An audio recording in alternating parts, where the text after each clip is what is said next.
Hindi naman ako nagyayabang. Itong Inday na to,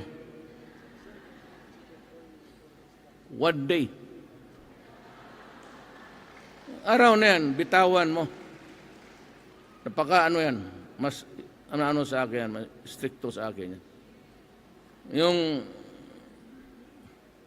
empleyado City Hall ngayon, maglakad, hindi ka pwede magsanda palak, gano'n. Nung mayor ako, nilalagyan ko ng TV every office. The condition was, you use it during noon break. Para may mapanood sila, balita, they are kept abreast with the developments in the country. So nung si Inday na, pinatanggal lahat, binigay doon sa daycare centers.